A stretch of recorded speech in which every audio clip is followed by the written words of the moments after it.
Hello, everyone. Welcome to Everything Football. Best match day 8 wildcard team. So somehow you still have your wildcard. That's fascinating. I usually prefer using it in the group stage, but if you didn't need it, there's no problem with carrying it to the knockout stages. Because if things don't go to plan, you might need that wildcard to navigate your way through. And for this second leg, it could be the time to use it now. I have taken a few things into consideration. I have gone for most of the teams that are probably going to go through to the next round, but you don't have to do that. You can always go with, for example, if you want to go for like 4 Real Sociedad players, there's a big chance they could get eliminated because they're 2 goals down to PSG. So I think that is a bit of a stretch if you go like 4 of their players, because next time round when you're heading to the quarterfinals, especially if you don't have a limitless, it's going to bring a few problems for you. So you have to like mix it up. So, but there's no problem with going like 1 or 2 because you are still allowed 5 transfers ahead of the quarterfinals. So you should be able to maneuver your way through that issue. So what is the best match day 5 wildcard team? So in terms of the goalkeeper, I already have them on screen. I've gone for Lunin and Sommer. Lunin was incredible against Leipzig.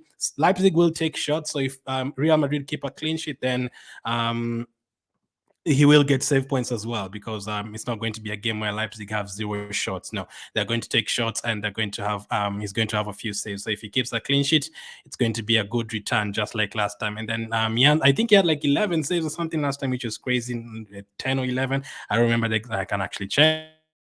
But I know he had a bunch of saves in the last game against Leipzig. So let me just confirm that. He had 9 saves. That is very, very high, though, because three save points for that. Even if you got 10 or 11, it would still have been 3 save points. So that's still a high number. Then Jan Sommer have gone for him. Inter Milan up against Atletico Madrid, just like the Leipzig Real Madrid game. You would expect Atletico to have a few shots. And last time they kept a clean sheet 1-0. And going into the next round, if both Inter Milan and Real Madrid perform, then that's a good goalkeeping pairing of Sommer and Lunin. Next up, let's go to the defenders. So which defenders would I go for in terms of a wildcard? So first up, I have gone for William Saliba from Arsenal. Now for William Saliba, where's the defense? William Saliba, mostly it could be Gabriel, but because William Saliba is more cheaper and that money will help you elsewhere, then you have to go for someone like a Saliba or Ben White. They're always going to start. Ben White could be subbed off here and there, but Saliba is always going to play. Gabriel is always going to play. If you have that extra 0.5 million, for this squad, I have 0.3 million remaining in the bank. So that will not be enough to upgrade to Gabriel unless you change elsewhere. Or you go for a double up if you prefer. If you feel like Arsenal are definitely going to go through to the next round. So I have gone for Saliba there. Next up, I've gone for Man City defender, cheaper one that allows you to have more expensive players, and it will help you now, and it also has the potential of helping you in the next round. Let's remove Arsenal from here. Arsenal. Man City, Nathan Ake. Nathan Ake is the next pick. Let me check how many games he started in the Champions League this season. He started in match day 1. He started in match day 3. In match day 4, he played 45 minutes. 45 minutes in match day 5, but he started the last game in match day 7. So in terms of Man City, the squad is very hard to predict, but I'm assuming Ake will probably start in match day 8 or in match day 9. Remember, this wildcard is not just going to help in match day 8, it's also going to carry you to match day 9 and 10 and probably to the end of the season. So Nathan Ake plays for me in the wildcard team. And then next up, I've gone for Hamels at Dortmund. Dortmund against PSV. This time it will be at home, so I do fancy them to maybe keep a clean sheet in that one. He's currently owned by 11%.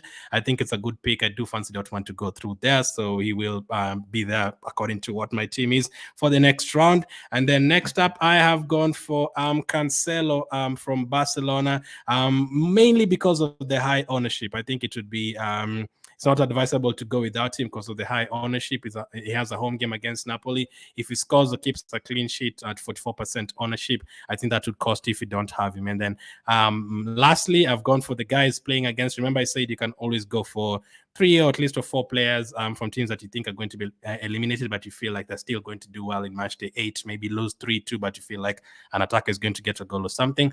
So I've gone for Di Lorenzo, always a good pick in terms of recovery points and all that. So that's the difference. Saliba, Ake, Hamels, Cancelo, and Di Lorenzo. Next up, let's move to the midfield where I've picked Let's go midfield. Let's move Napoli here. And move Barcelona. So midfield wise, I've gone for Saka as the first pick. I think Saka has to be near a team where there's limitless or just making transfers or all that. Everything, basically, almost everything goes through him in terms of Arsenal, and he's on penalties and he's on corners. Arsenal score a lot of corners, so I've gone for Bukayo Saka there. And then next up, Bellingham.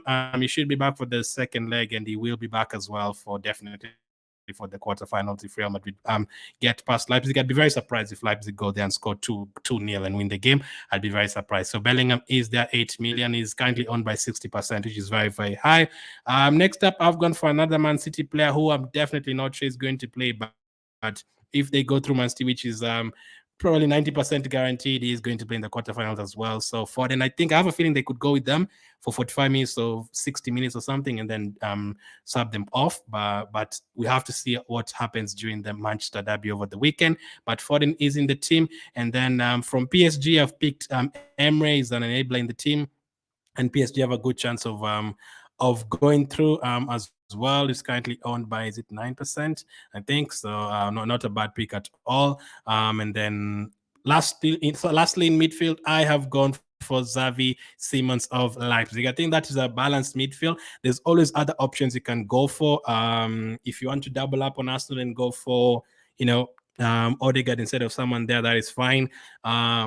De Bruyne is going to be very, very hard to fit in De Bruyne in a wildcard team because the money. Unless you take out Cancelo and Di Lorenzo and have like 4 million defenders, it's very hard to get De Bruyne in this team. If you want another double up, Rodri is fine as well. As I said, if you can get that extra like 0.8 million to add to the 0.3 million that is left in the bank here, you can always bring in, someone like a Rodri instead of Emre if you don't want him. And Siemens just gone for him because Leipzig had so many chances in the first game against Real Madrid, so he could easily score. It could easily be a 3-2 or something. So Bellingham and Siemens will be in the goals if that happens amongst the goals. So up front, definitely Erling Haaland is in the team there. Erling Haaland is the first one. There's a chance he might not play, but his ownership and all that, if he doesn't play, it hurts most of the people who are active playing the game anyway. And he's playing on the Wednesday. Remember, you can always sub him off if he doesn't play, doesn't get a return that you're hoping for. And then next up, I've gone for a couple of teams that one, not sure if they're going to go through, and another team that is 50-50 as well. So both of them, Lautaro Martinez, they're currently leading 1-0, but I've just gone for him. I expect them to go through. It's a very tough game to predict, but even if it ends 1-1, you expect Lautaro Martinez to score, and then they go through to the next round. No problem with going with like 3-4 risks in the team because you have 5 transfers for next game. And then I've gone for Harry Kane. In terms of strikers, you can go for anyone. You can go for Alvarez from Man City. If Jesus is fit by then, you can go for him. You can always go for Griezmann as well. There's a lot of different options, but that is what I've gone for. That will leave 0.3 million in your bank. Let me know if you're playing your wildcard and which team you're planning to go for. As of now, thank you for watching, and I'll definitely catch up with you guys on the next one.